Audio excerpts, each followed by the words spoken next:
Hey everybody, thank you for joining me once again for midweek worship at Cities Church.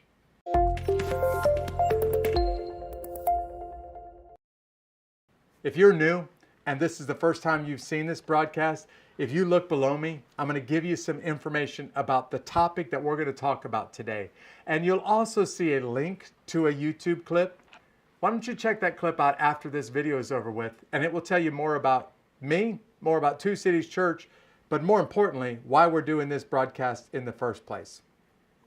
Hey, if you've been with us for a few weeks, you don't need to watch that video clip because you know who we are, and you also know we've been talking about this really sad, really depressing topic of sin. In fact, I'll just be honest with you. I'm feeling like, man, I can't wait to get this behind me. And chances are you're feeling that way too. Well, good news. Today's the last week that we're going to talk about that. And next week, we're going to move on to something that's more fun to talk about. But we got to dwell for just a second on the impact of sin and creation. Here's how we're going to wrap up this discussion, this theological discussion about the impact of sin. We're going to talk about what happened to the world around us as we look at this question today. And if you are a passionate follower of Jesus, I'm going to ask you this question. It's a simple question. You should answer it yes or no. Do you believe that God deserves all glory? Say the answer out loud. And do you believe that God deserves glory not just from his people, but from every aspect of creation? Answer that out loud. If you really believe that, then I'm going to ask you to sing that out loud, because Pete and Alicia are going to lead us in a song from South Africa about why our great God deserves all the glory. So why don't you sing along with them, will you?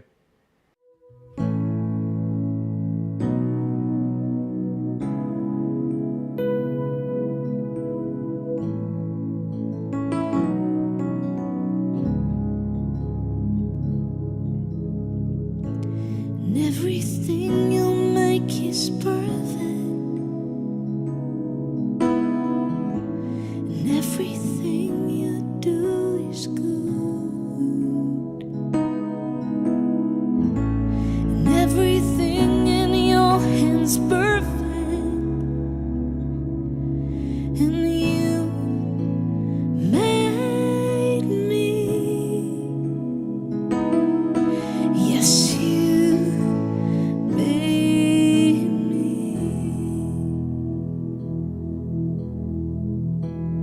You sing everything you make, and everything you make is perfect, and everything you do is good, and everything in your hands perfect, and you made me. Yes, you made me. And all the glory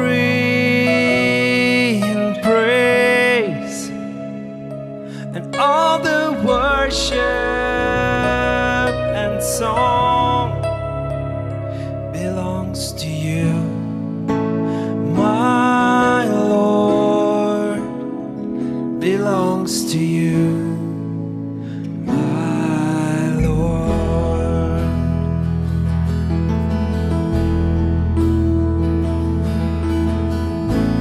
Everything you make is perfect. Everything you do is good. And everything in your hands perfect. And you made me. Yes, you.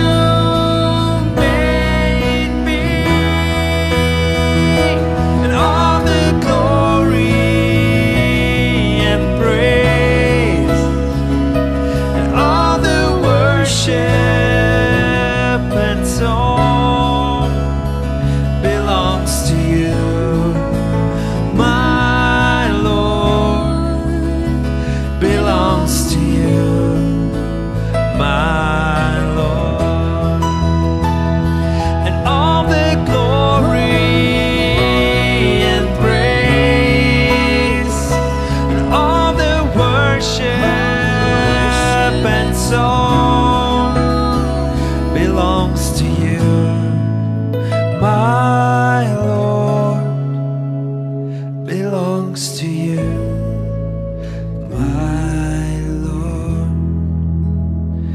belongs to you. belongs to you. My Lord belongs to you. My Lord.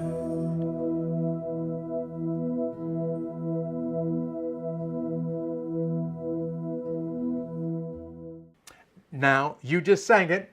You already said it, that you believe our God deserves all glory. And so do I. You're absolutely right. Give yourself 2 gold stars for getting the answer correctly. But here's the problem. When Adam and Eve sinned, they took God's glory for themselves. And God no longer got the glory in their life. But not only in their life, I asked you, do you believe that everything should give God glory? And your answer was yes. Well, not only were Adam and Eve impacted, but everything around us was impacted. And now the creation itself, which was made by a perfect God, made to be perfect, was supposed to give glory to God. Now the creation itself doesn't glorify God the way that it's supposed to. And if you don't believe me, I'll prove it to you from the book of Romans. I'm going to put a verse on the screen for you, and then I'm going to ask you to read this verse out loud. In fact, I'm going to ask you to memorize this verse. Romans chapter 8, verse 20. For the creation was subjected to futility, not willingly, but because of him who subjected it, ...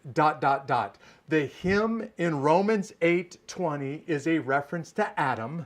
The word futility in this verse is a reference to the impact or the brokenness that Adam brought to this world when he committed the first sin. And the verse even says it's not the world's fault, because what God made is pure, what God's made is perfect.